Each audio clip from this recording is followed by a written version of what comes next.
interested in stories with happy endings, you would be better off in an oratory round. Violet Klaus and Sunny Baudelaire were intelligent, charming, resourceful children with pleasant features. But they are extremely unlucky and rife with misery, despair, and misfortune. Violet Baudelaire, the eldest 14-year-old, had a real knack for inventing and building devices. Klaus Baudelaire, the middle child and only boy, liked to examine creatures and read books. Sunny Baudelaire, the youngest, liked to bite things. Look at that! We're all alone on a beach. What do you think it is? Mr. Poe, how do you do? Fine, thank you. I have some bad news for you children. Your parents have perished in a terrible fire. They perished in a fire that destroyed the entire house. Perished means killed. You know what the word perished means? I was sent to retrieve you. I made arrangements for you to be raised by a distant relative of yours who lives on the other side of town. His name is Count Olaf. He is a count and an actor. But our parents never mentioned Count Olaf. Just exactly how is he related to us? He is either a third cousin 4 times removed or a fourth cousin 3 times removed. Your parents will instruct that you be raised in the most convenient way possible.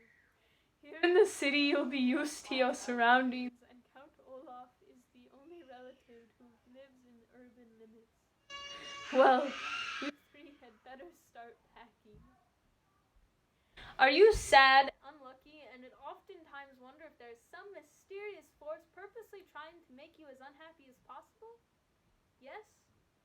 Well, don't, because that's how life is, so suck it up. Well, that's life for the 3 Baudelaire orphans, at least, as both their parents perish in a fire and are taken everywhere they don't want to go. But don't feel so bad. They will accomplish many things someday, especially the one thing everyone has to do at some point in life, which is die. Maybe from a fire, or an evil villainous man, or, if they're lucky, which they aren't, old age. But before they reach that broken bridge, they will have to go through a series of unfortunate events. The Bad Beginning by Lemony Snicket. Here we are, your new home. Like, how fascinating. Hello, hello, hello. Hello, children. Please step into your new home and wipe your feet outside so no mud gets indoors. That's ridiculous. This is like a filthy, terrible place. I realize that my home isn't as fancy as the Baudelaire mansion, but perhaps with a bit of your money we could. The Baudelaire fortune will not be used at all until Violet is of age. All right then. Thank you. Goodbye, Mr. Poe. The 3 children were placed together in a filthy room that had only one small lumpy bed that Violet and Klaus took turns sleeping in and made a bed out of the dusty curtains. The children awoke very sore each morning. Good morning, orphans. You appear to be having some difficulty adjusting to the life I have so graciously provided for you. Therefore, to make you feel more at home here, I would like to have you participate in my next play, The Marvelous Marriage, written by Anne Funkut. It is about a man who is very brave and intelligent, played by me. He marries the young, beautiful woman he loves in front of a crowd of cheering people. Violet, you are going to play the young woman I marry, All you have to do is say I do when the real justice asks you if you will have me and sign a document in your right hand. I guess it won't hurt to be in a play. No, Violet, I know his plans. The law of marriage in this community are very simple. The present of a judge, the statement of I do, and the signing of an explanatory document in the bride's own hand. You're going to marry her literally to get the Baudelaire fortune. Ew, like, I refuse to participate in the play. I guess you found me out. I suppose I'll go to prison and you and your sister will go free.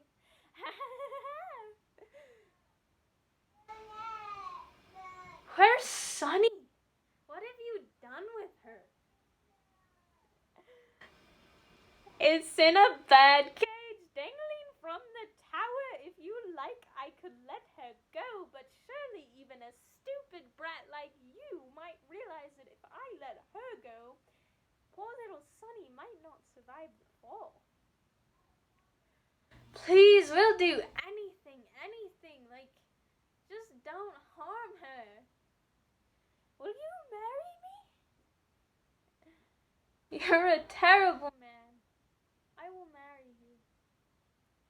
I may be a terrible man, but I will be getting your Baudelaire fortune. Remember that, orphans. The performance of the marvelous marriage had begun. Everyone, including Mr. Poe, was in the crowd, and it seemed too late to foil Count Olaf's plan. I can say I don't instead of I do, but I'm afraid Count Olaf would drop Sunny off the tower. I certainly would. Come, orphans, it is time for the big event. You'd better do exactly as planned.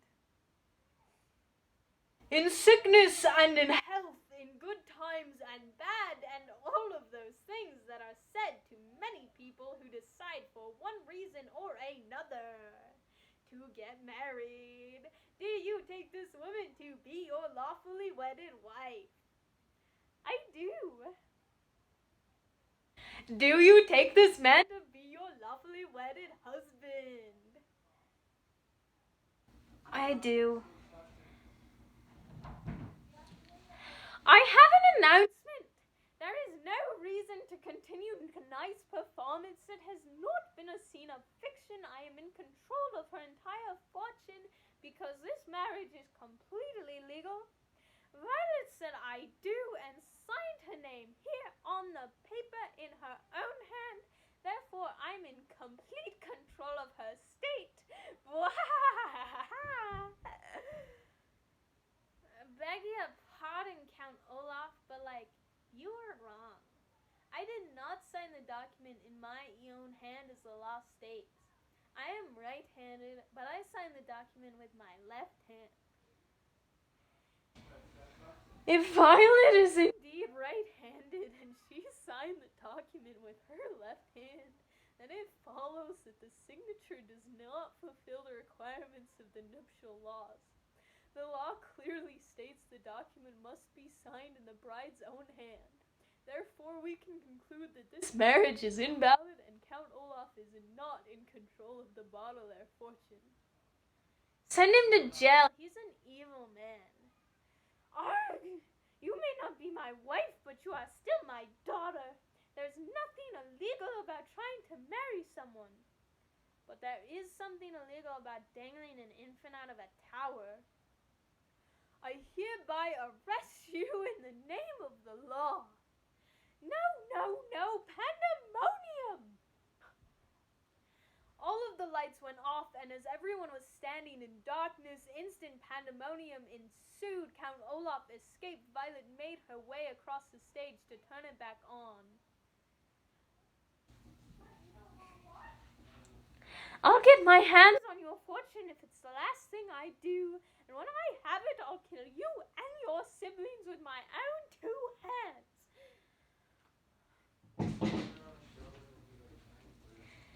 Count Olaf is gone. Blasted, he's gone. Oh, well, follow me to the car. Your parents will be very specific. You must be adopted by a relative to Tonight you will stay with me in my home, and tomorrow I shall figure out what to do with you."